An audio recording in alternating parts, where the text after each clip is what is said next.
En nombre del Padre, del Hijo y del Espíritu Santo. Amén. Señor Amén. Jesucristo, te damos las gracias por lo que nos das. Alabamos y bendecimos tu nombre. Señor, gracias por permitirme estar aquí nuevamente con mis hermanos, por la plática que tuvimos antes de la grabación para conocernos un poco más. Te doy gracias, Señor, porque han perseverado y los que perseveran, los violentos, son los que alcanzan las bendiciones. Te pedimos por aquellos que por el trabajo, responsabilidades que hayan tenido o otras formaciones que estén tomando, te los ponemos en tus manos, Señor, porque no todo mundo es porque se desanime. Simplemente a veces pasan cosas donde no les permite estar aquí. Te pedimos por los que van a escuchar las grabaciones después de que termine la clase y durante los próximos días, para que tu palabra también llegue a ellos. Te damos gracias, Señor, por todo lo que nos das y siempre recordamos que nosotros solo somos siervos, que hemos hecho lo que teníamos que hacer, nada más. Así que no nos gloriamos de nada más que de tu cruz, Señor, de tu muerte y resurrección. Por eso te damos el poder, la gloria y la majestad. Te pedimos, Señor, que envíes tu Espíritu Santo y que nos des la sabiduría, la palabra, la comprensión, pero sobre todo la gracia de poderlo aplicar. Te pedimos, Señor Jesucristo, todo esto en tu santo y precioso nombre, en el nombre del Padre, Del Padre, del del Hijo, Hijo del y Espíritu del Santo. Espíritu Santo. Amén. Amén. Bueno, hermana, si me quiere apoyar con la lectura, por favor, se lo voy a agradecer. Sí, estamos en Marcos 2, versículo 13. He venido a llamar a los pecadores. Jesús salió otra vez por las orillas del lago. Todo el mundo venía a verlo y él les enseñaba. Mientras caminaba, vio al que estaba sentado en la aduana. Era Levi, hijo de Alfeo. Jesús le dijo, sígueme. Y él se levantó y lo siguió. Jesús estuvo comiendo en la casa de Levi, y algunos cobradores de impuestos y pecadores estaban sentados a la mesa con Jesús y sus discípulos. En realidad era un buen número, pero también seguían a Jesús maestros de la ley del grupo de los fariseos. Y al verlo sentado a la misma mesa con pecadores y cobradores de impuestos, dijeron a los discípulos, ¿qué es esto? ¿Está comiendo con publicanos y pecadores? Jesús los oyó y les dijo, no es la gente sana la que necesita médico, sino los enfermos. No he venido a llamar a justos, sino a pecadores. ¿Quieren hacer un pausa ahí para comentarios o preguntas o continuamos? Pues yo creo que hoy en día, al menos yo he oído así como comentarios, ¿verdad? De diferentes gentes y en diferentes tiempos, este, de que nosotros, por ejemplo, los católicos, seríamos como los que cobran el impuesto o los pecadores, y la gente siempre nos señala, ¿no? Ay, sí están muy metidos en la iglesia, pero son unos hipócritas, están muy metidos en la iglesia, pero son malas personas. Entonces, yo pienso que esta parte donde dice Jesús los oyó y les dijo, no es la gente sana la que necesita médicos, sino los enfermos. No he venido a llamar a justos, sino a pecadores. Yo creo que eso se sigue aplicando hasta hoy en día por el hecho de que yo pienso que si estamos en la iglesia o vamos a la iglesia es porque queremos tener una conversión. Sin embargo, los que están afuera o todavía no están viviendo su conversión nos critican mucho. Así lo veo yo. Sí, hermana, mire que ese punto que usted dice es muy, muy cierto. A veces la gente piensa que porque uno está en el camino del Señor, uno esperan de uno una perfección que uno no tiene. Yo bueno, nosotros los domingos en la parroquia en la que yo pertenezco tenemos una formación que damos y cuando me toca darles charlas y se toca de hablar de la imperfección del hombre, a veces yo mismo saco mis trapitos al sol con esta comunidad porque les digo, es que el hecho de que uno esté en el camino del Señor no significa que la vida es perfecta para uno. También uno tiene sus problemas, uno también tiene sus debilidades, uno tiene sus flaquezas también. Y cuando nos agarra el pecado también nos revuelca. La diferencia es que estamos en la lucha y vamos, nos confesamos, nos sacudimos, nos paramos y continuamos. pero es que todos tenemos errores y eso que usted dice es cierto. El problema es de que la gente que está afuera, que nos ve, digamos, de afuera hacia adentro, a veces es muy incoherente y muy injusta. Incoherente porque exigen lo que ellos no hacen e injusta porque nos condenan más duramente por el hecho de tratar de seguir a Dios. Ahora, hay una gran diferencia entre el pecador empedernido y el pecador en la lucha. Es como el drogadicto que no se reconoce drogadicto y el drogadicto que está en abstinencia. El drogadicto en abstinencia es aquella persona que uno les dice ex drogadictos, pero en realidad la palabra ex drogadicto, ex alcohólico no existe. Solamente está el, el drogadicto en consumo constante y está el drogadicto en proceso de abstinencia. Lo mismo el alcohólico. No existe la palabra exalcohólico. El alcohólico es el alcohólico con consumo constante y el alcohólico en proceso de abstinencia. ¿Por qué? Porque ya cuando tienes un vicio, ese siempre está ahí y siempre se va a antojar. Entonces podremos decir, si yo pongo ese contexto en la vida espiritual, está el pecador en consumo constante y el pecador en proceso de abstinencia. Los dos tenemos la tendencia al pecado. La diferencia es de que uno intenta no hacerlo y cuando lo hace va al confesorio y el otro le vale, no se reconoce pecador. ¿Cuántas veces hemos escuchado tristemente gente católica? Yo no robo, yo no mato, yo no le hago a nadie. No, yo para qué me confieso con un hombre pecador, hasta más pecador que yo. Entonces, a veces la gente sí es muy dura con uno, pero también uno tiene que tener esa responsabilidad de que dependiendo obviamente el ministerio que Dios nos llame, a unos nos exige más que a otros, pero tenemos que tener esa responsabilidad de tratar de dar el mejor testimonio posible. Tristemente, yo les digo con dolor, ha habido gente que se ha alejado de la fe a causa de mis malos testimonios que yo he llegado a dar. 20 años al camino del Señor, sería decirles un mentiroso que nunca ha pasado, pero también gracias a Dios mucha gente se ha acercado, gracias a los ministerios que Dios me ha permitido dar. Entonces, ¿qué se trata aquí? ¿De mentir y ser hipócritas de que no pecamos? ¿O ser un pecador descarado? No, ni el uno ni el otro. Reconocer nuestras debilidades y flaquezas, pero luchar siempre por alcanzar la santidad y dar el mejor testimonio.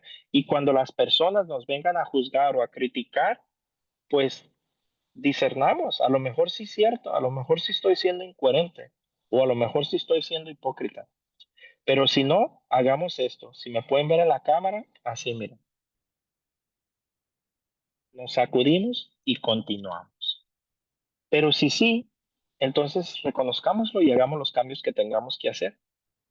Eh, es importante saber escuchar, porque a veces sí es verdad, sí estamos siendo incoherentes. Otras veces se vieron las cosas mal, pero esa no fue la intención y Dios sabe y con eso nos basta. Y ya a la persona se le puede dar una explicación, pero si la persona no hace caso, pues que Dios la bendiga. Tú sabes que no fue así, tu mente está en paz, perdón, tu alma está en paz. Entonces, sí, algo que a mí me llama también, bueno, si no tiene algo más o alguien más que comentar en este punto, yo me gustaría tocar otro punto. Yo sí, hermano. A ver, Usted, hermano. usted menciona que hay personas que se han retirado por su mal testimonio, pero Ajá. entonces estas personas no tienen la fe, pues una fe madura porque lo están viendo a usted, no están viendo el mensaje que usted está dando, ¿no? Usted lo ha dicho. Y es sabio llegar y decir, oiga, hermano, bueno, para mí, ¿verdad? Hermano, pues esto a mí no me pareció, en lugar de alejarse, pues yo creo que tienen una fe, pues no madura. Claro, exactamente. Y mire, hermana, tristemente, ¿cómo lo podré explicar? Voy a hablar mi experiencia, ¿eh? Yo no sé, quizás otra gente lo ha visto distinto, pero yo voy a hablar de mi experiencia. Dentro de la fe podemos ver gente muy involucrada en la iglesia, muy buenos servidores. Podemos ver gente que está haciendo bastante servicio, pero ya sea que lo hacen porque en casa tienen una vida muy infeliz o porque quieren pertenecer a algo y se sienten vacíos quizás en el interior, o o porque les gusta el reconocimiento, les gusta la autoridad que tienen. Hay muchos motivos por los que podemos estar sirviendo. Yo puedo estar aquí frente a esta cámara hablándoles muy bonito, pero todo hacerlo con solamente para que nos halaguen, para que nos engrandezcan, para que nos alimenten la vanidad. Pero también puedo estar aquí porque sé que las escrituras dicen que con uno que ayudemos a convertirse de sus pecados, a nosotros se nos perdonarán. Miren lo que dice la escritura. Si tú ayudas a uno de tus hermanos a que se arrepienta de sus pecados, a ti se te perdonarán infinidad de pecados. Miren nomás. La escritura dice que haz cuenta, Norma, yo te ayudo a ti a que te arrepientas de tu pecado, o pecados. Pero la escritura dice que a mí se me van a perdonar infinidad de pecados. ¿Sí ven la diferencia? O sea, la escritura, la Sagrada Escritura es clara, la Sagrada Escritura es la verdad y reconoce que somos frágiles. Incluso dice otro pasaje que nosotros somos vasijas de barro, que cargamos un gran tesoro en vasijas de barro.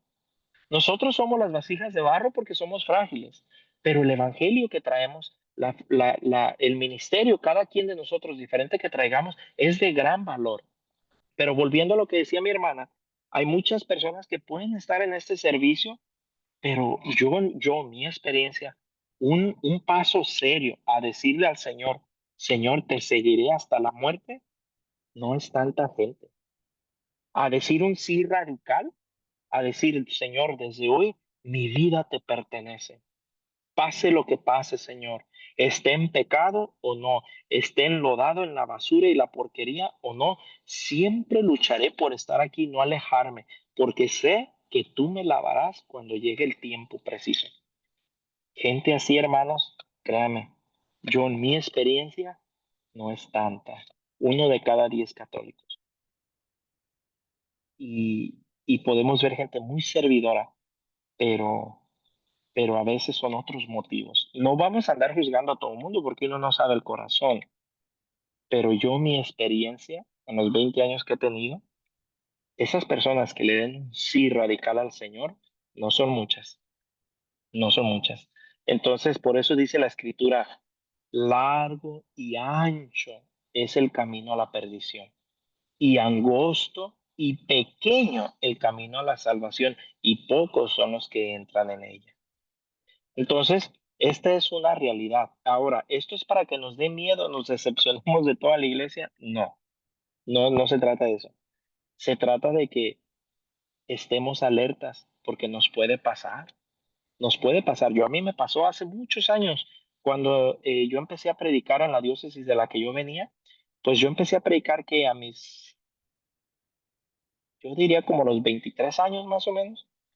Y no, hombre, había 32, imagínense, había 32 grupos de oración dentro de la diócesis y había 16 de jóvenes y yo prácticamente no había semana que no predicara 2, 3 días por semana y casi en los retiros, en todos me tocó predicar. O sea, pues todos los retiros que hacíamos, los congresos, los retiros, los de pareja, los de hombres, los de mujeres, los de jóvenes, en todos me tocó predicar, pero la gente me veía joven y me empezaba a dar palmadas y me empezaban a halagar y me empezaban a, a, a engrandecer. Y yo joven me dejé engañar y la gente decía, mira ese hermano, qué bonito predica, pero en el fondo era mi ego y yo le echaba más ganas por el ego que traía. Me había agarrado la vanidad. Hasta que un hermano muy sabio supo discernir y me dice, Jaime, ven para acá. Mira, hermano, cuidado, la vanidad te ha abrazado y ahora tendrás que luchar con eso el resto de tu vida, porque esto es como un vicio. Y gracias a mi hermano que me lo dijo eso hace muchos años, he tratado de estar siempre alerta. Y al primer halago que alguien me quiera dar, gloria a Dios. Solo soy siervo inútil que hago lo que tengo que hacer, no más. Porque por eso yo les digo por experiencia, podemos estar haciendo ministerios muy grandes y muy bonitos, pero puede haber otras intenciones. Satanás es muy astuto y él siempre va a buscar la manera de agarrarnos.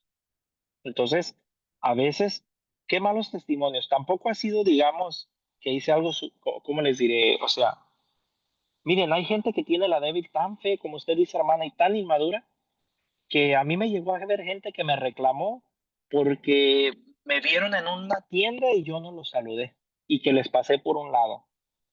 Y pues yo decía, hermano, discúlpeme, no se sienta mal, pero pues es que yo te conocí en tal retiro. Pues sí, hermano, pero había 300 gentes en ese retiro y yo estoy enfrente predicando y yo veo a 300 gentes, pues para reconocer a todos, ¿verdad? Es difícil. Y mucha gente se desanima. No sé, yo no sé qué piensan y ponen la fe en la persona. Y nunca debemos de hacer eso. Ni siquiera en los sacerdotes, ni siquiera en los obispos, ni siquiera en los cardenales. Son nuestros líderes, los amamos, los respetamos. Vaya, ni siquiera el Papa, porque todos podemos fallar, todos. Decía San Juan de la Cruz, todos ante las mismas circunstancias somos capaces de hacer todo. Entonces no juzgues a tu hermano solo porque peca distinto que tú. Entonces sí, hermana, esa es una realidad. A veces la gente, a veces y cosas mínimas, o alguien que a veces a mí me tocó otra persona que me estaba hable y hable para asesoría, yo andaba muy ocupado, se me olvidó, le quedé mal como una o dos veces y ya se alejó porque él ocupó ayuda y no hubo quien lo ayudara. Y dice, y Señor mío, perdóname. Pero pues, ¿qué hace? Le pides perdón a la persona se enoja, reclama y se va. Pues no podemos hacer nada, tristemente se fue la persona. Espero en el Señor después haya vuelto, pero ahora que haya vuelto, como usted dice, con una fe madura, no viendo al predicador, sino viendo a Jesucristo. Entonces, sí, hermana, tristemente pasa. ¿Algún otro comentario? Yo sí, yo sí. A ver, Lo que usted dice de ayudar a otros ¿cómo dijo? Que asesoramiento. no, si él se convierte, nuestros pecados también no lo perdonan. Por ejemplo, si yo tengo una amiga que vive en Amaciato, ¿cómo yo le puedo orientar a decir, o sea, a jalarla, a ayudarla a que tenga el sacramento de la iglesia? Mira, hermana, ese tipo de preguntas no se puede decir 2 más 2 son 4, porque hay muchos variantes dentro de esta pregunta. Por ejemplo, la persona o la amistad que ustedes tienen es muy, muy cercana al punto que puede hablar, así vaya la palabra que voy a usar, pero a calzón quitado, o es una persona que es amistad, pero no para poder hablar claro. Otra cosa, la amiga o el amigo con el que voy a hablar se deja hablar o es de las personas que no le gusta que se metan en su vida personal. Y así diferentes cosas. Ahora, ya explicando esto, pues uno discierne. Por ejemplo, si es una persona que no es tan cercana a mí o que aunque esté cercana a mí no es de las que les gusta que uno les esté hablando, sobre su vida. Por ejemplo, yo tengo un cuñado que es así, soy muy cercano a él, pero a él no le gusta que se meta uno en su vida. Entonces a esas personas se les llega diferente. ¿Cómo? Invitándolos a un retiro, mandándoles una charla. Si ellos tocan el tema, entonces sí, échenle todos los kilos. A mí cuando llegan gente así me preguntan y les digo la cosa rajatabla, me dice, brother, pero eso, usted me preguntó, yo no me ando metiendo en su vida, usted fue el que me preguntó y aprovecha uno, ¿ah? Pero hay que discernir. Yo creo que lo más importante es orar por la persona y Dios te va a guiar de qué manera le puedes llegar. Yo tengo otro primo con el que soy muy, muy cercano y él creció con los testigos de Jehová. Y cuando me toca verlo, le digo, primo, ya agarra la onda, vale, ponte las pilas, mira, no eres peligüey, ni católico, ni testigo, ni nada. Un tiempo anduvo con nosotros y fue a los retiros y todo, y andaba bien entrado. Pero sus papás, pues tristemente lo chantajearon, le dijeron que o la fe o ellos. Y su papá estaba malo del corazón y le dijeron que si algo le pasaba al papá, él iba a ser responsable. Y pues tristemente lo apagaron y se lo llevaron y ahorita no anda ni allá ni acá. Entonces, cuando me toca a mí verlo, pues yo crecí con él, entonces yo le digo, primo, vato, ponte las pilas, ya entiende, ya estamos cuarentones, ya acomódate. Entonces, dependiendo, ¿verdad? Dependiendo la persona, a otra cosa, ¿es católica o no es católica? ¿Ya tuvo algún retiro alguna vez? ¿No ha tenido retiros? ¿Tiene conocimiento de la seriedad de lo que es vivir no casado? Entonces hay muchas variantes. Si es una persona que está ya más acercada a la iglesia, quizás por lo menos ya que vaya los domingos a misa y no falte, ya se le puede hablar más de, oye, ¿no te has puesto a pensar que en tu situación pues no puedes tomar la Eucaristía? Estás yendo al banquete sin comer el banquete cada domingo. No sé si me explico, hermana. Sí, muchas gracias. Sí, entonces son muchas variantes ahí lo que se puede hacer, pero eh, a veces, a veces le sirve, por ejemplo, un buen tema, digamos el padre Luis Toro cuando toca ese tema, o Fray Nelson Medina, o el padre Ángel Espinosa, sacerdotes a veces que tocan esos puntos, se le manda un videíto. Eh, y ya, decirle, mira, me gustó este tema, escúchalo, y ya. Y otra experiencia que yo he visto, que la verdad yo soy sincero, estoy muy sorprendido, es con los retiros de Maús. Invitarlos a un retiro y muchas veces de ese retiro salen casándose. Entonces, esa sería otra opción, invitarlos a un retiro, porque miren, la mayoría de las personas que no están casadas a la iglesia, porque ese es como el tema más común que vemos ahora, eh, no es por malas, no es porque se quieren ir al infierno, simplemente que les pasa lo que a San Pablo. San Pablo, bueno, el pasaje de San Pablo que usamos para esto es cuando él se le revela a Jesús y ora por él a Ananías, ora por San Pablo, dice que se le caen como escamas de los ojos. Entonces, cuando se le caen esas escamas de los ojos, él puede ver, logra ver. O Jeremías, cuando ve el ángel del Señor y dice, moriré, puesto que he visto al Señor. O sea, cuando tenemos un encuentro con Jesucristo nos damos cuenta lo pecador que somos, pero no de una manera condenable, sino de una manera de lo que me estoy perdiendo. ¿Cómo es posible que tanto tiempo estuve así? Entonces, a veces la persona lo que necesita más que conocimiento es un encuentro con nuestro Señor Jesucristo. Porque cuando una persona tiene un encuentro con Jesucristo, yo les digo por la experiencia, vuelvo a lo mismo que me ha tocado ver con los años, gente que dice, yo no puedo creer que estuve así 20 años y nunca me di cuenta. Y sí se dieron cuenta porque les llegaron a decir gentes, pero no había ese encuentro con el Señor. Y cuando no hay ese encuentro con el Señor, aunque lo escuches, estamos como ciegos, como sordos, como que no logramos recapacitar. Entonces, cuando hay ese encuentro con Jesucristo, nos damos cuenta de este amor, de este Dios tan amoroso y misericordioso, de este Dios que tanto me ama, de este Dios que fue capaz de hacerse hombre, dejarse matar como hombre por los hombres para salvar a los hombres. Y cuando me doy cuenta de eso, digo, Señor, ¿cómo es posible tanto amor? No, yo tengo que arreglar mi situación. Y eso puede ser cualquier pecado, puede ser la lujuria, el alcohol, la droga, el sexo desordenado, qué sé yo. Pero muchas veces, más que enseñanza, la gente necesita ese encuentro con el Señor. Entonces, todos esos variantes toca verlos para poder, digamos, dar una respuesta más clara. Amén. Amén. Sí. Amén. Bueno, bueno, el otro punto que yo quería, bueno, ¿no hay otra pregunta o duda? Parece que no, ok. El otro punto que yo quería tocar es como dicen ellos, ¿cómo es posible que Jesús se junte con pecadores? A veces nosotros, hay una palabra que usa mucho en la nueva era que sinceramente a mí no me gusta que lo usen los cristianos, pero bueno, es algo personal. Cuando dicen, ay, yo no me junto con fulano porque es muy tóxico. Ay, yo no me junto con sutana porque es muy tóxica. Aunque sea familia, son muy tóxicos.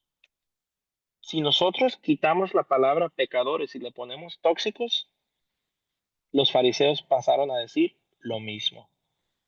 ¿Cómo se junta con los tóxicos? ¿Cómo se junta con los pecadores?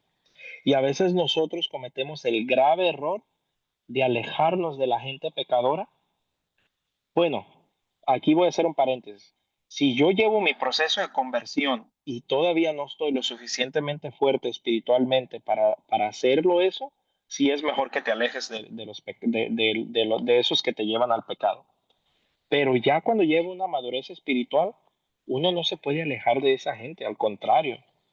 Nosotros quizás somos los únicos evangelios que le podemos llegar a esas personas.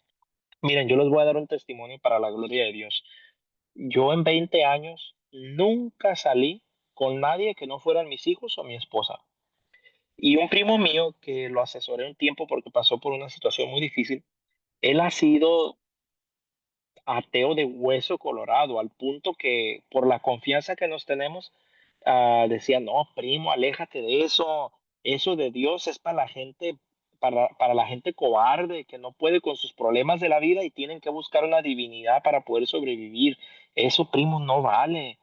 Y pues yo nomás le daba testimonio, era todo, presentarme, o sea, si me tocaba verlo, darle el testimonio del cambio que Dios hacía en mi vida. Pero él diario buscaba la manera de buscar a Dios, pero digo, de hablar de Dios, pero de una manera grotesca, muchas veces de hecho grotesca. Y así me llegó a tocar dos, tres veces decir, mira, primo, a mí dime lo que quieras, está bien, pero por favor a Dios no lo insultes, no delante de mí, te lo pido de favor. Y bueno, así, hasta eso que por la confianza que teníamos, pues sí, sí hacía cambios. Él después pasó por un problema muy duro, muy, muy duro de matrimonio. Y ahí estuve. Le llamaba, ¿cómo estás? Lo escuchaba cuando necesitaba ser escuchado. Y desde entonces él se ha acercado mucho a mí, al punto que una vez me tocó el tema que iba a misa y le dije, ¿cómo que vas a misa? Y por la confianza que teníamos, le digo, no que muy, muy, muy perrón, que no ocupas de Dios. Dice, no, primo, con ese guamazo, ¿quién no entiende? Dice. Y le digo, no, que no tronabas pistolita. Pero pues ya, obviamente es por la confianza que le tengo. Al punto que desde entonces hemos tenido buena comunicación y él siempre quiso ir a conocer Colombia. Y le digo, primo, yo te llevo, no hay problema, yo te llevo a conocer. ¿De veras me llevas? Sí, yo te llevo. Bueno, nunca en mi vida, desde que me casé, yo había salido con alguien más así a vacacionar. Y esa vez, pues me voy con él, me lo llevo a Colombia. Y el primo, pues en las cosas de Dios no anda. Entonces, él quería andar tomando, quería que lo llevara a lugares, le digo, mira, primo, lugares así tan de veras bajos no te voy a llevar. Pero una barra, lo que sea, te acompaño, no hay problema, pero no más. Y bueno, me lo llevé y empezaba a hacer amistad con él, muy, muy social. Entonces empezaba a hacer amistad con grupitos de personas y pues nos sentábamos a platicar, ahí tomaban ellos, yo me tomaba una para acompañarlos, dos máximo, ahí estábamos. Pero el primo siempre sacaba el tema de Dios. No, que yo soy el pagano, pero mi primo es bien católico. Ya empezaba a tocar ese tema.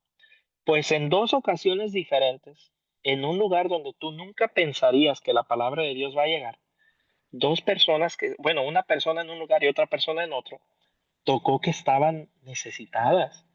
Y dentro del mismo alcohol, miren, ya la persona media borrachita eh, me decía, oye, tú que estás tan cerca de Dios, mira, me pasa así, ta, ta, ta, ta, ta, ta. Terminaba dándoles asesoría. Terminé con una persona hablando 4 horas ahí. Y el primo, no, primo, no, cambia de tema. Le digo, no, primo, ella es la que quiere, ni modo que no la apoye. Y dentro del grupo como que nos apartamos a un lado y empezamos a hablar. Y miren, para la gloria de Dios, la pude conectar con el padre Ronald. El padre Ronald la conectó con un sacerdote más cercano a ella. Y ya ahorita lleva un camino la mujer. Un camino lleva ahí la persona. Bendito sea Dios. La otra, estuvimos hablando y le he estado mandando mensajes, videos de Fray Nelson, del Padre Luis, todo. Le he estado mandando de vez en cuando cositas y de alguna manera le está llegando la palabra de Dios. Entonces, yo me pregunto, ¿qué haya pasado si yo digo, No se no, yo escucha, con... hermano. ¿Se fue la voz? No, sí, sí se escucha, sí se escucha. Ok. Entonces yo me pregunto, ¿qué haya pasado si yo haya dicho, no, primo, yo no te llevo a nada de eso, a nada de eso te llevo? La palabra no haya llegado a esas personas. Ahora, ¿por eso lo voy a hacer cada fin de semana? Claro que no. Pero sí me explico, nosotros debemos de ser cristianos donde estemos. Nosotros somos siervos de Dios donde estemos. Y donde estemos podemos dar testimonio. Y no tenemos que estarle gritando a todo mundo, no, yo les hago, yo hablo con ustedes, miren, ¿has escuchado de Jesucristo? No necesariamente. Solo da tu presencia y muestra que eres diferente. Muestra con tu manera de hablar, con tu manera de actuar, con tu manera de darte a respetar si otro se quiere pasar. Muestra. Y ellos solos tocarán el tema de Dios. No tienes que hacerlo tú. Y cuando lo toquen, pues aprovecha. Entonces a veces nosotros cometemos ese error. Ay, esos son bien pecadores, yo me alejo de ellos. Quizás tú eras el único evangelio que esa persona iba a recibir y te alejaste de la persona. Pero como les decía al principio, hay que tener el discernimiento. Si yo no me siento capaz y fuerte para estar ahí sin estar ahí, pues mejor no lo hagas. No te vas a meter donde no puedes. Dice el libro eclesiástico, dice, el tonto ve el peligro y corre hacia él. El sabio ve el peligro y huye de él. Entonces, si uno no se siente capaz, huye del pecado, es mejor, córrele. Pero si ya llevas un camino de conversión y tú ya sabes en dónde sí, en dónde te puedes meter, no huyas de ahí. Mejor sé la luz en esa oscuridad. ¿Sí me explico? Sí. Sí, ¿Sí se oye? Ok, sí. pues si no hay ningún otro comentario, pregunta, continuamos, hermana. Ok, vamos con Marcos 2:18. El vino nuevo en cueros nuevos. Un día estaban ayunando los discípulos de Juan el Bautista y los fariseos. Algunas personas vinieron a preguntar a Jesús: los discípulos de Juan y los de los fariseos ayunan. ¿Por qué no lo hacen los tuyos? Jesús les contestó: ¿quieren ustedes que los compañeros del novio ayunen mientras el novio está con ellos? Mientras tengan al novio con ellos, claro que no pueden ayunar, pero llegará el momento en que se les arrebatará el novio y entonces ayunarán. Nadie remienda un vestido viejo con un pedazo de género nuevo, porque la tela nueva encoge. Tira de la tela vieja y se hace más grande la rotura. Y nadie echa vino nuevo en envases de cuero viejos, porque el vino haría reventar los envases y se echarían a perder el vino y los envases. A vino nuevo, envases nuevos. Un sábado Jesús pasaba por unos sembrados con sus discípulos. Mientras caminaban, los discípulos empezaron a desgranar espigas en sus manos. Los fariseos dijeron a Jesús: mira lo que están haciendo. Esto está prohibido en día sábado. Él les dijo: ¿nunca han leído ustedes lo que hizo David cuando sintió necesidad y hambre, y también su gente? Entró en la casa de Dios siendo sumo sacerdote, Abiatar, y comió los panes de la ofrenda que solo pueden comer los sacerdotes, y les dio también a los que estaban con él. Y Jesús concluyó: el sábado ha sido hecho para el hombre, y no el hombre para el sábado. Sepan, pues, que el Hijo del Hombre también es dueño del sábado. ¿Alguien quisiera elaborar algo aquí o continuamos con el capítulo 3? No entiendo muy bien aquí cuando habla como del novio, y hablaban literal así de ayunar, de no comer, o tiene alguna otra como Sí, interpretación. eh, o sea, el ayuno ha sido muy, muy judío tradicionalmente y después pasa al cristianismo. Pero el judío ya desde entonces ayunaban. Entonces ellos se sorprendían por qué los discípulos no ayunaban, pero no estaban ayunando porque Jesús estaba todavía con ellos. Entonces la iglesia cristiana nunca ayunó durante los 3 años que Jesús estuvo con ellos. Después, entonces comienza el ayuno dentro de la iglesia. Por eso dice, mientras el novio está con ellos, ¿por qué van a ayunar? Pero llegará el día que no estén. Y cuando no estén, entonces ayunarán. Y así lo hizo la iglesia. Mientras Jesús estuvo con nosotros, bueno, con los discípulos, no ayunaron. Pero después de que Jesús se va, entonces comenzó el ayuno dentro de la iglesia. Si Oh, hay otro mensaje, no lo sé. okay. Una cosita nomás antes de continuar cuando dice que el vino nuevo, a ver, ¿dónde está? Dicen los cueros nuevos.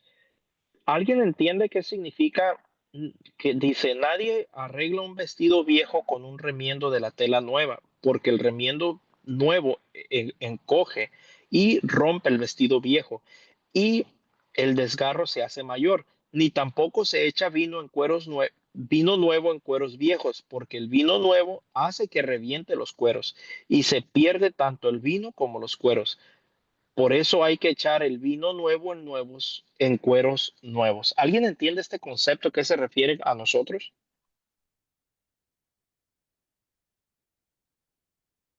¿Una idea? ¿Algo que piensen?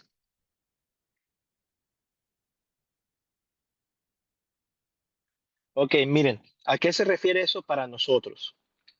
Eso se refiere que a la tibieza espiritual. Yo no puedo recibir el evangelio, o no debo, sí puedo, pero no debo. No debo recibir el evangelio a la ligera sin hacer cambios en mi vida. O sea, yo no puedo decirme cristiano, digamos un ejemplo al que le estaba contando el testimonio de estas mujeres. Yo no puedo decirme cristiano y yo y siendo cristiano irme a tomar y emborracharme y si una de las mujeres me da entrón, seguirle. Al fin de cuentas, pues yo no la busqué, ella me cayó. No puedo, ¿por qué? Porque quedo peor, en un estado peor espiritual que antes. Entonces, el evangelio nuevo a, a mi persona nueva. En otras palabras, a medida que el evangelio entra en mi vida, yo me tengo que despojar de lo viejo, de lo que no agrada a Dios, de lo antes. Yo no puedo seguir o no debo estar en las cosas de Dios y seguir con mis actitudes de antes.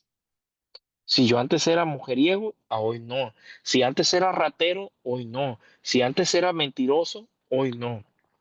¿Sí me explico? Entonces, una vida nueva, el evangelio requiere una vida nueva en mí. Y la vida nueva en mí no comenzó hace 20 años. La vida nueva en mí fue ayer. La vida nueva en mí es ahorita que estamos profundizando las escrituras. La vida nueva en mí será mañana en la mañana. Una conversión constante, constante. A eso se refieren los vinos nuevos y los cueros nuevos. eh, entonces lo viejo queda atrás. O sea, el antiguo yo con el pecado quedó atrás. El nuevo yo con el evangelio queda acá. Porque no puedo ser el de antes con el evangelio de hoy. No se puede. Si no estoy siendo un hipócrita o un tibio. Y eso hace mucho daño. Si no hay comentarios o nada más que preguntar o comentar, pues continuamos con el capítulo 3. Bueno, muy bien, vamos a Marcos 3:1. Curación del hombre de la mano seca. Otro día entró Jesús en la sinagoga y se encontró con un hombre que tenía la mano paralizada, pero algunos estaban observando para ver si se la sanaba Jesús en día sábado. Con esto tendrían motivo para acusarlo. Jesús dijo al hombre que tenía la mano paralizada: ponte de pie y colócate aquí en medio. Después les preguntó: ¿qué nos permite la ley hacer en día sábado? ¿Hacer el bien o hacer el mal? ¿O hacer daño? ¿Salvar una vida o matar? Pero ellos se quedaron callados. Entonces Jesús paseó sobre ellos su mirada, enojado y muy apenado por su ceguera, y dijo al hombre: extiende la mano. El paralítico le extendió y su mano quedó sana. En cuanto a los fariseos, apenas salieron, fueron a juntarse con los partidarios de Herodes, buscando con ellos la forma de eliminar a Jesús. Jesús se... Aquí vamos a parar. Aquí Ajá, vamos a parar, hermana, porque ya sí. termina lo del sábado. ¿Alguien tiene una pregunta sobre el sábado o lo que está explicando Jesús aquí? ¿O todo está claro y continuamos? Asumo que el sábado era un día muy especial para los judíos, ¿o sigue siendo? Para nosotros incluso sigue siendo. La diferencia es que para ellos el sabbat es el día sábado, valga la redundancia, y para nosotros es el domingo. Pero el día de descanso es tanto para el pueblo judío como para el pueblo cristiano. Okay. Miren, aquí lo que nos está explicando Jesús es de que sí debemos de seguir las leyes, pero ante todo la misericordia. Ante todo la misericordia. A veces podemos caer en el error que nos vamos tanto a la ley que ignoramos la misericordia.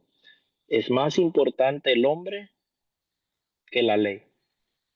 Entonces, ahí ya nos toca discernir, ¿no? Cuando nosotros vamos bueno, voy a ponerles un ejemplo. Me tocó, y creo que esto ya lo habíamos tocado antes, me tocó acaba de fallecer un ser muy amado de la comunidad de la que yo vengo. Por cierto, voy para California mañana, pasado mañana salgo a su funeral. Pero a lo que voy es de que estaba hablando con su esposa, ahora viuda, y me decía, es que Jaimito, yo estoy seguro que él ya está en el cielo. Yo estoy segura, yo tengo una firmeza que él ya está en el cielo. ¿Yo cómo le podía decir el nombre de la ley? No, eso no es verdad, no sabemos dónde está. No es el tiempo. Llegará un tiempo donde se pueda decir, pero ese no es el tiempo. Ahí toca estar con la persona, apoyarla, tener misericordia del dolor que está viviendo y respetarla. Habrá el tiempo donde se pueda corregir eso, porque nosotros no somos dioses para reafirmar dónde está una persona. Ni soy la iglesia, no tengo la autoridad de la iglesia para decir este ya está en el cielo, este no. Pero es tener misericordia, ver en el estado que está, acaba de perder repentinamente a su marido, joven. Entonces, ¿cómo en nombre de la ley voy a pisar los sentimientos, el estado de la persona en nombre de la ley? ¿Sí me explico? Entonces, ahí aplica la misericordia. Llegará el momento donde se puede quizás corregir eso, pero ahí eso es un ejemplo de lo que podemos aplicar de aquí, de que Jesús se entristece con los fariseos, porque a ellos les valió un cuerno la persona, les importó más la ley que la persona. Y al importarles más la ley que la persona, entonces ellos prefirieron o preferían que Jesús no lo haya sanado porque era sábado, con tal de que no fuera a quebrar la ley. Y tanto estaban tan firmes y ciegos en eso que dicen las escrituras, creo que en dos ocasiones, si mal no recuerdo, solo en dos ocasiones dice que Jesús se enojó. En el templo con los vendedores y aquí con estos fariseos. Dice que Jesús se enoja. ¿Por qué? Porque vio la dureza del corazón. ¿Cómo es posible que prefieran dejar a una persona entullida a que haya llegado la misericordia de Dios y sanarlo? Simplemente porque era el sábado.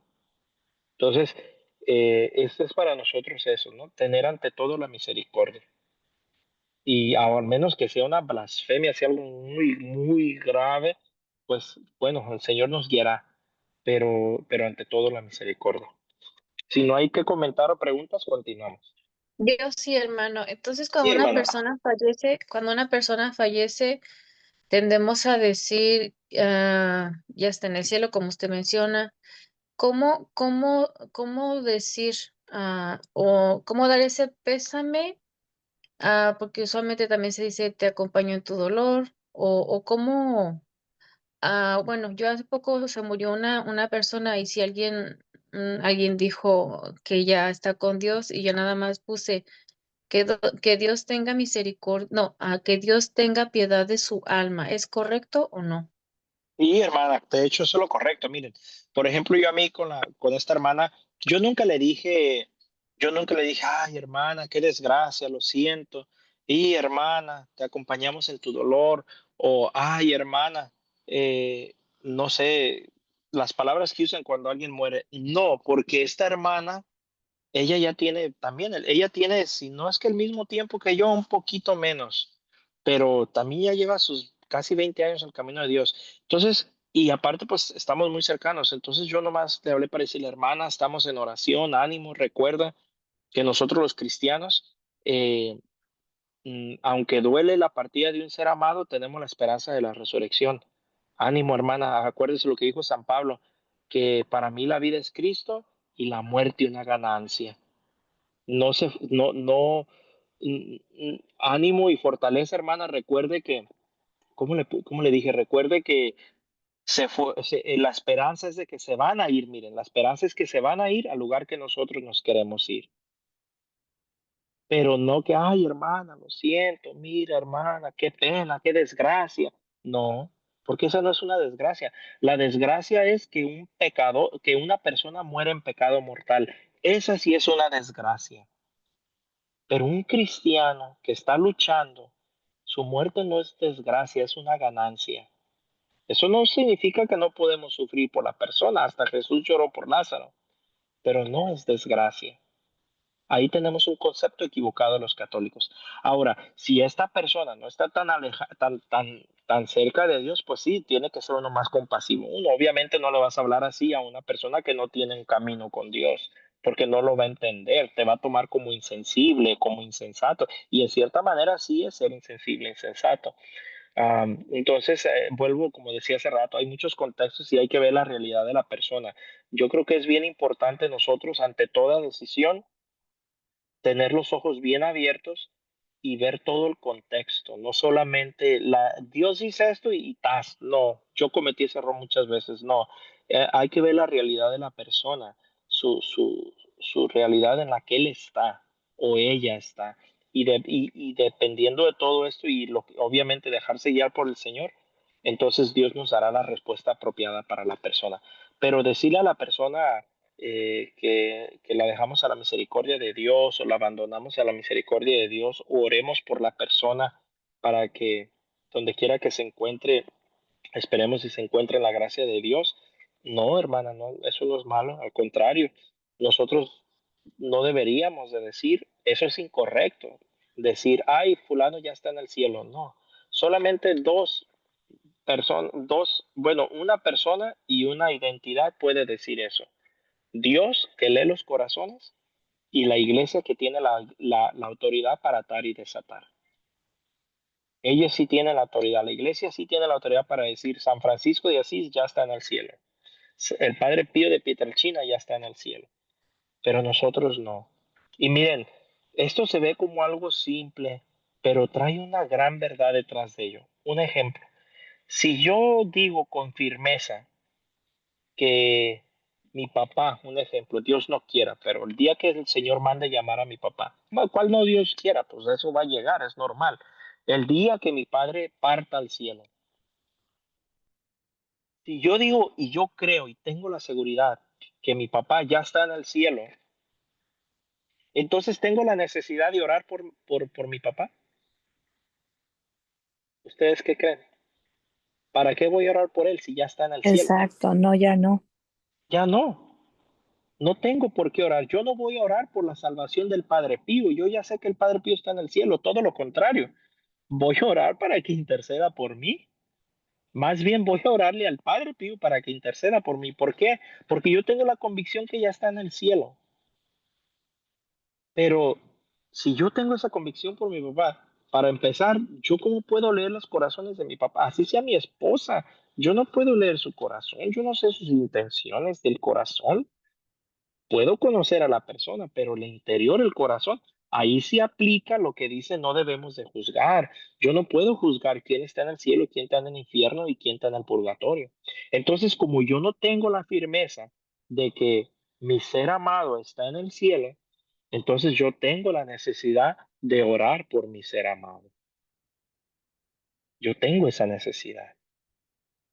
Pero si yo no veo que no esté si yo veo que ella está en el cielo, pues entonces ¿para qué oro por ella? Ya no hay necesidad de orar por ella, ya está en el cielo. Entonces, ahí es donde hay el problema doctrinal, donde mucha gente deja de orar por sus seres amados, deja de ofrecer misas, deja de ofrecer rosarios, oraciones, porque como ya está en el cielo, entonces ya para qué oro por la persona. Y ahí es donde está el problema.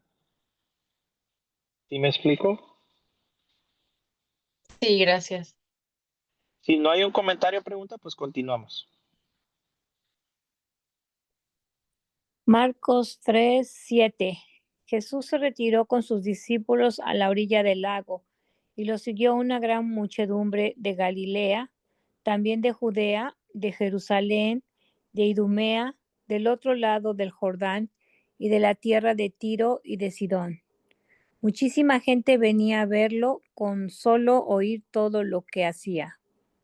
Jesús mandó a sus discípulos que tuvieran lista una barca para que toda aquella gente no lo atropellase, pues al verlo sanar a tantos, todas las personas que sufrían de algún mal se le echaban encima para tocarlo, incluso los espíritus impuros. Apenas lo veían, se arrojaban a sus pies y gritaban: Tú eres el Hijo de Dios. Pero él no quería que lo dieran a conocer y los hacía callar. Ahí. Si tienen una pregunta, preguntemos. Si no, continuamos. Yo sí. A ver, hermano. ¿Cómo es que hacía callar a los espíritus impuros? ¿A qué se refiere? ¿Cómo? Pues Él es Dios, Él los podía hacer callar, pero usted se refiere como, ¿por qué los callaba si estaban diciendo que Él era Dios? Sí, sí. Ok.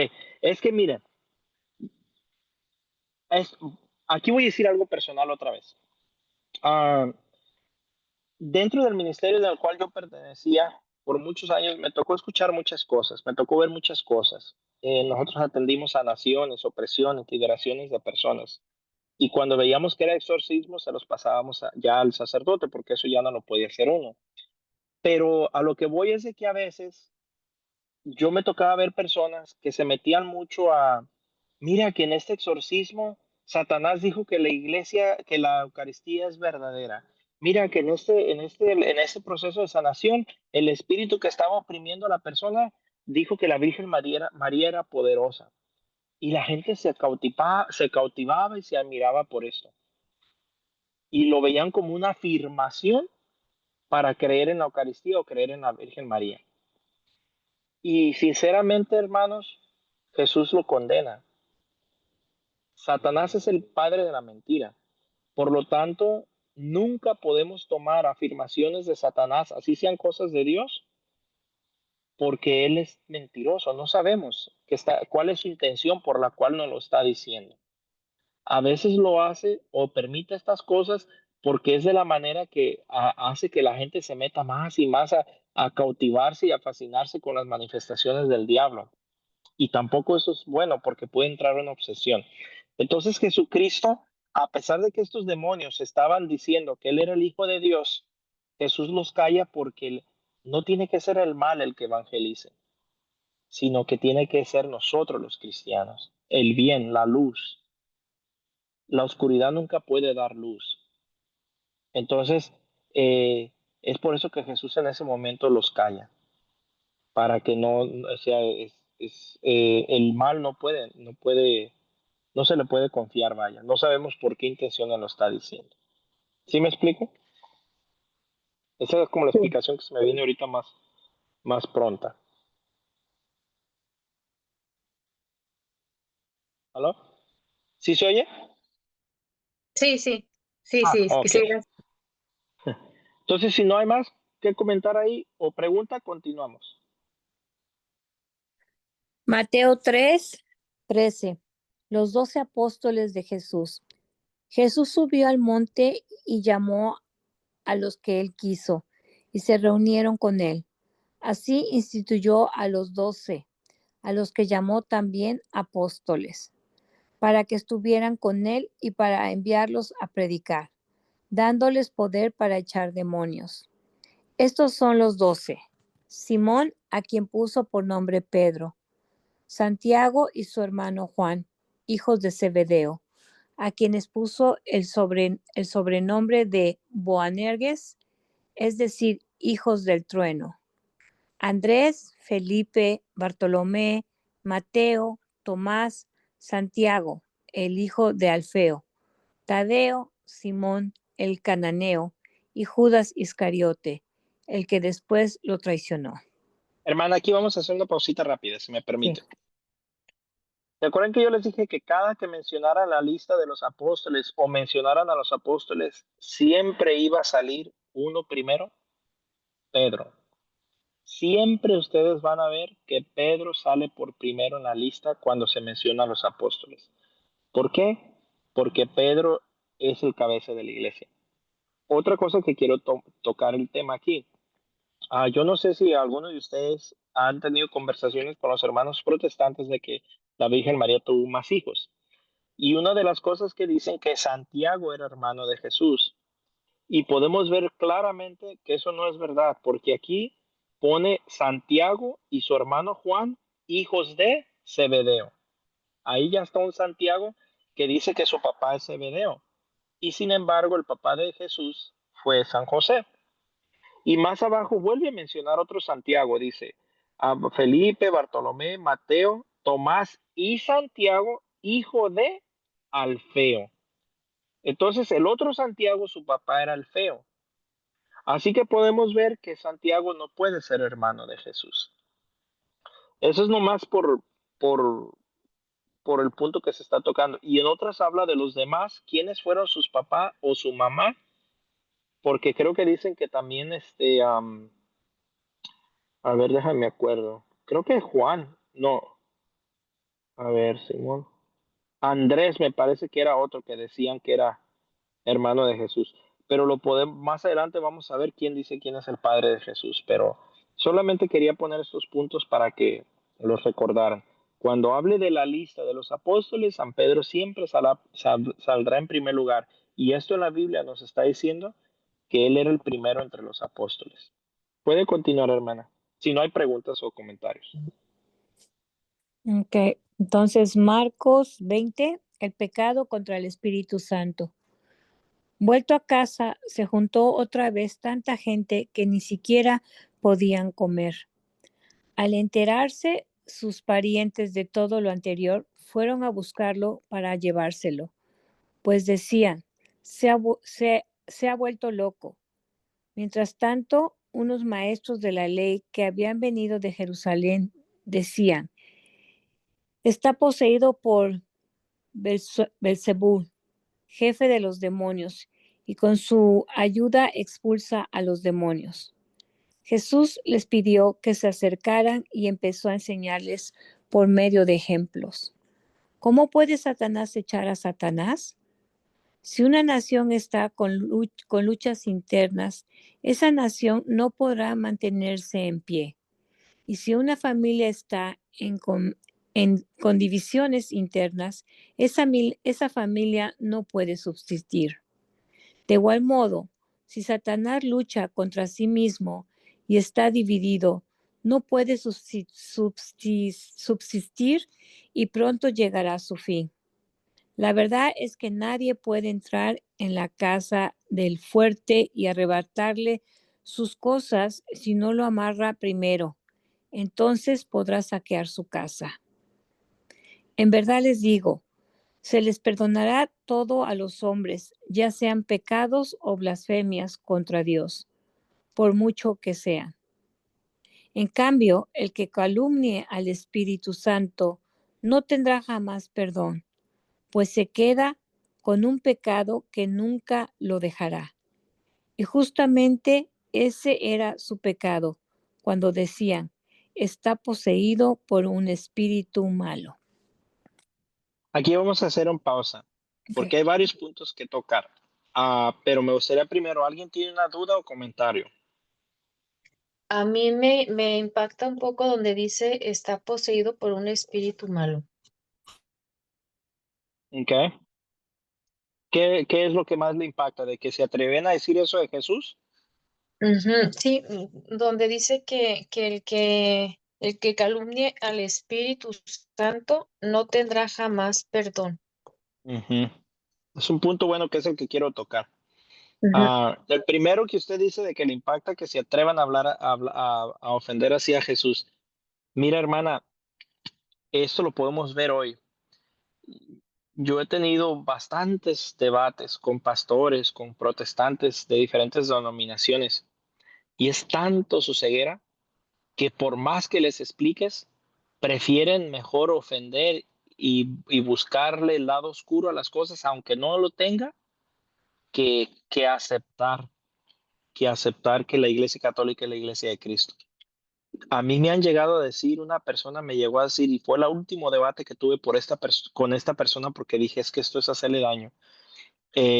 Dijo, ¿sabes qué, brother? Prefiero irme al infierno que hacerme católico. O sea, miren hasta dónde llega la ceguera. Pues así pasaba con los fariseos. Los fariseos dijeron que él expulsaba los demonios con la ayuda del mismo demonio. Eso no es posible. Y eso aplica si nos vamos un poquito más a cuando Jesús cayó a los demonios. Cayó a los demonios, ¿por qué? Porque no puede hablar, no, si el mismo Satanás se pone a hablar bien de Dios para que la gente se convierta, pues su reino está dividido. Entonces Jesús fue muy sabio y pudo discernir, por eso es que los calla. ¿Algún otro comentario? Yo me confundí Sí, aquí. hermano. No sé si leí mal o no entiendo aquí como dice, vuelvo acá, vuelto a casa, se juntó otra vez tanta gente que ni siquiera podían comer. Al enterarse sus parientes de todo lo anterior, fueron a buscarlo para llevárselo. Ahí todavía no llegamos. ¿O sí? Sí, ya leí eso. Es el pecado contra el Espíritu Santo. Perdón. Pensé que iba a hablar de la madre de Jesús. No, sí, dígale, perdón, sígale. Ajá, o sea, aquí dice, al enterarse sus parientes de todo lo anterior, ¿de qué parientes hablan? ¿De los parientes de Jesús o cómo? No entiendo, ahí estoy enredada. Sí, no especifica bien quiénes eran, pero pues pudieron haber sido primos, pudieron haber sido familiares o de su misma raza también, porque recuerden que los judíos, ellos, bueno, en ese tiempo ya prácticamente nomás quedaba Judea, pero más que nada, yo creo que aquí en este contexto ya sería más que nada solamente sus familiares. ¿Quiénes? No especifica bien, más adelante habla, no era Jesús, perdón, no era la Virgen María, porque el próximo sección que vamos a leer es cuando llega la Virgen María. Recuerden que en otro pasaje había una parte donde decía que los parientes de Jesús creían que Jesús estaba loco, no creían en él, muchos de su familia no creían en él y creían que estaba loco. Entonces probablemente pudo haber sido algún tío, algún primo, algún familiar de Jesucristo. No especifica bien quién. Si la iglesia tiene una doctrina clara de quiénes eran, yo no me la sé.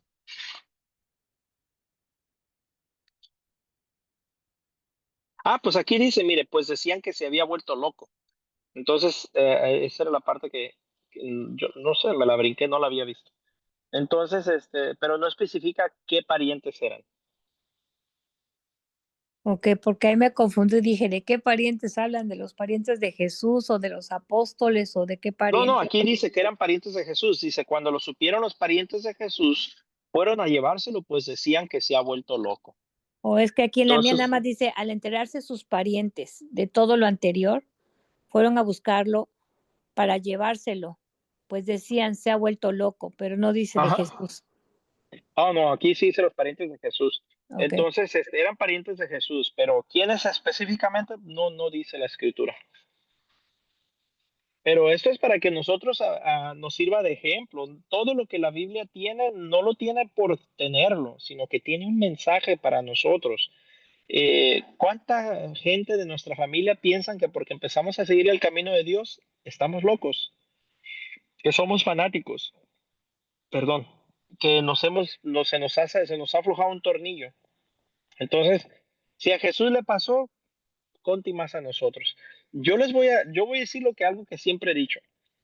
Si yo no he tenido ataques por vivir mi fe, es porque la fe que estoy viviendo no es lo suficientemente notable para que la gente la vea. Algo está pasando. Cuando uno trata de vivir su fe lo mejor que se puede, la familia siempre te va a atacar. Ya sea un primo, un hermano, un tío, alguien te va a atacar. Miren, yo tengo 20 años al camino del Señor y hasta la fecha familiares me han llamado, me han mandado mensajes que ya me calle, que el Facebook es nomás para ver la familia, que yo que tengo que andar metiendo a Dios en todo. Siempre nos va a atacar la familia, tristemente. A Jesús le pasó, con seguridad nos va a pasar a nosotros. Pero a la misma vez, si yo no he tenido personas que digan, que de repente te lleguen, oye, tú que estás más cerca de Dios, mira, me está pasando esto, es porque no han visto que nosotros vivimos diferente. Como les dije hace rato, no tenemos que andar pregonándole a todo el mundo que estamos en los caminos de Dios. No, la gente lo va a notar. La gente lo va a notar. Me voy a adelantar un poquito. Bueno, lo leímos en Mateo, si mal no recuerdo, cuando, cuando dice una mujer, seguramente tú estabas entre los sellos porque hablas y actúas como, como el Nazareno. Ellos vieron en Pedro algo que lo delataba en su manera de hablar y de actuar, que era discípulo de Jesús. Así nos tiene que pasar a nosotros. La gente tiene que saber que somos seguidores de Jesús por nuestra manera de hablar y nuestra manera de actuar, no por lo que yo ande pregonando. Entonces, eh, si le pasa a Jesús, nos va a pasar a nosotros. Así que no se desanimen. Si tu marido, tu esposo, tu esposa, tus hijos, mira nomás, cucaracha de la iglesia, ya te crees más que el Papa, déjenlos que hablen. A Jesús le pasó, también a nosotros nos va a pasar. No se desanimen. Para si ya les pasó o si les va a llegar a pasar en el futuro, ya saben. ¿Algún otro Pero- comentario? oh, Ah, a ver, perdón, díganme. hermano. Pero es ahí cuando uno precisamente tiene que estar reflexionando, ¿no?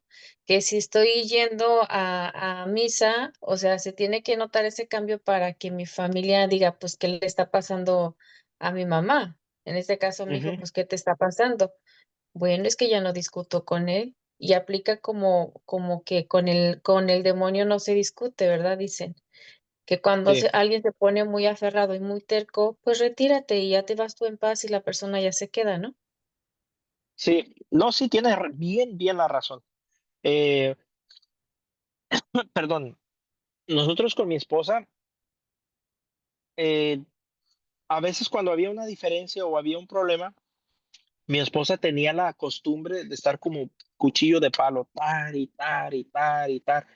Y yo si algo he luchado toda mi vida es con mi explosividad. Tristemente me tocó verlo en casa y pues agarré cadenas, yo también agarré esta costumbre y a veces cuando pierdo la razón exploto, cuando me enojo demasiado exploto y ya nomás abro la boca porque la tengo. Entonces nosotros teníamos muchos problemas con mi esposa al comienzo porque si había una diferencia, yo le decía, mira, déjame tranquilo, al rato se me pasa, no te preocupes. Porque también soy así. Si a mí se me pasa, yo ya no me acuerdo lo que me hiciste, no importa lo que haya sido. Yo para mí, ya pasándose, no importa. O sea, gracias a Dios me ha dado el don el Señor de que no me quedo yo con las cosas. Ya cuando se me pasa el coraje, ya como si nada haya pasado. Pero mi esposa no, ella estar y necia, hablar y necia, hasta que me enojaba y a veces abría la boca porque la tenía. Entonces, mi esposa le tocó, y esto lo aprendimos en el movimiento familiar cristiano, a ella le tocó entender esto de esta parte de mía, de que si yo le decía, déjame tranquilo, es porque yo sentía que yo ya estaba pasando mi nivel y yo no quería que se me pasara más fuerte porque ya me conozco y es algo que me cuesta trabajo. Dice mi esposa que es mi talón de Aquiles. Entonces, yo le decía, Yasmín, de verdad, déjame tranquilo, el rato se me va a pasar. Y después de que empezamos a tocar estos puntos con el movimiento familiar cristiano, mi esposa finalmente pudo comprender gracias a todas estas reuniones y ya ahorita ella hace eso. Si ve que se me está pasando, se ve que se me está calentando la sangre, me deja en paz. Y ya ratito yo ya ni me acuerdo del problema. Y nos hemos ahorrado de pleitos como no tienen idea. Entonces sí, a veces toca hacer eso, saber discernir cuándo es el tiempo de evangelizar o de hablar y cuándo es el tiempo de mejor callar como dice la hermana, para que no haya más problemas. Y esa también es una manera de dar testimonio. Claro que sí. ¿Algún otro comentario? No, bueno, yo nada más aquí no entiendo donde dice, no me queda claro, dice, la verdad es que nadie puede entrar en la casa del fuerte y arrebatarle sus cosas, si no, si no lo amarra primero, entonces podrá saquear su casa. No entiendo aquí. Mire, ahí lo podemos aplicar a la vida espiritual. Una persona que está cimentada en Dios, para que Satanás lo pueda saquear, le pueda robar esos cimientos que tiene en Cristo, primero tiene que atarlo. ¿Cómo lo va a atar? Con un pecado. Va a empezar a abrir una puertita.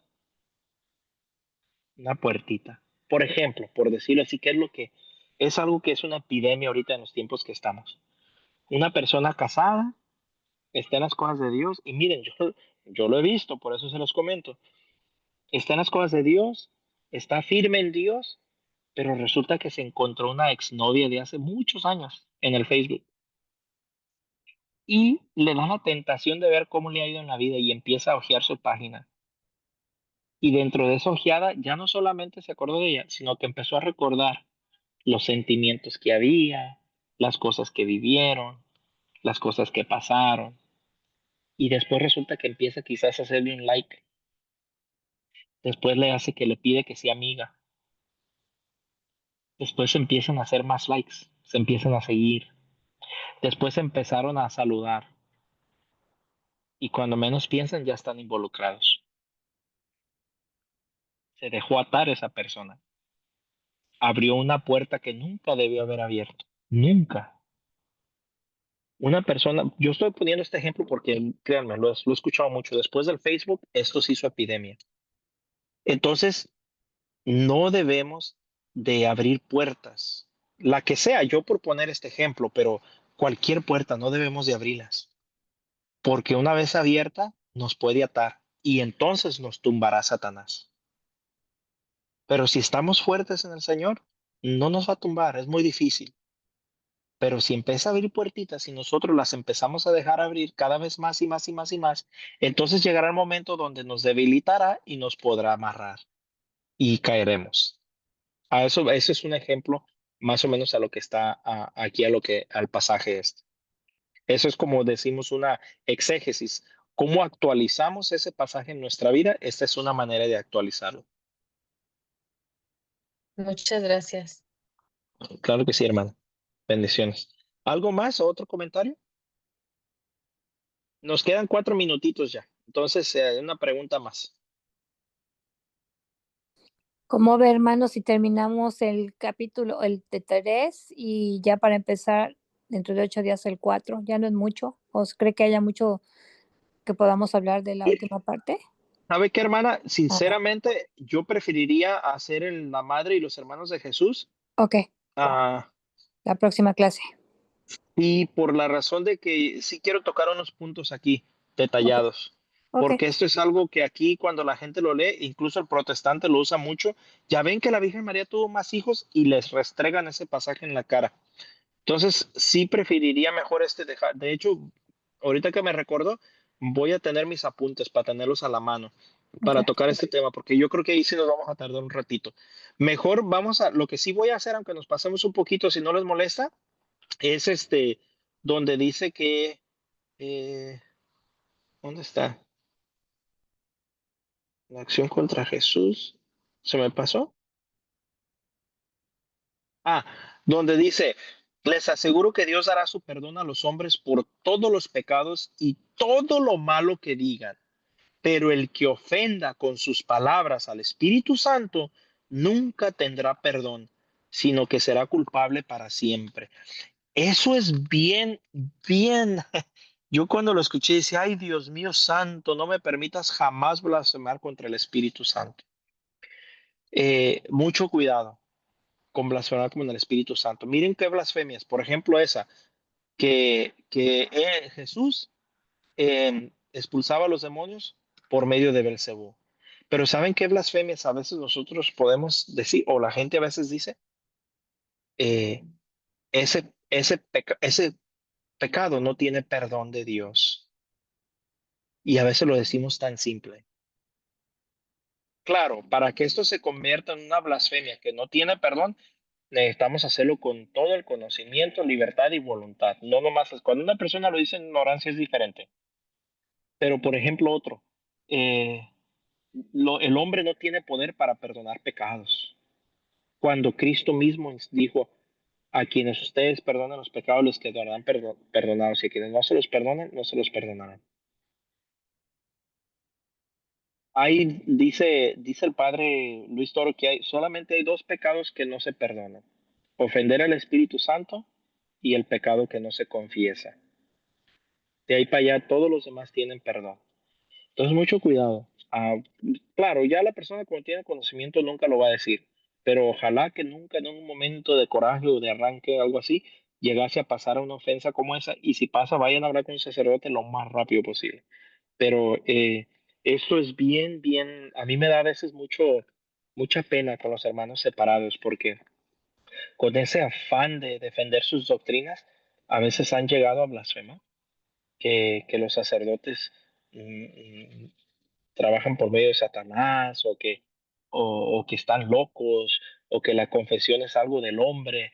Y bueno, oremos por ellos. A nosotros no nos corresponde decir ni una cosa ni la otra, porque pues no sabemos con cuánto conocimiento lo están diciendo, pero sí nos toca orar mucho por ellos, porque muchos de ellos han blasfemado muy feo con tal de atacar a la Iglesia Católica.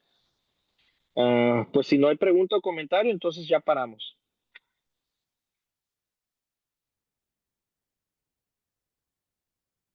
Bueno, parece que Pues ya. no, Entonces a ver, Norma. o si no, no hay pregunta, nada más recordarle la Sí, pregunta que le quiero esta, hacer después. Ajá. sí. Entonces nomás cerramos la reunión, digo la oración, y termino de grabar y ya podemos continuar, hermano.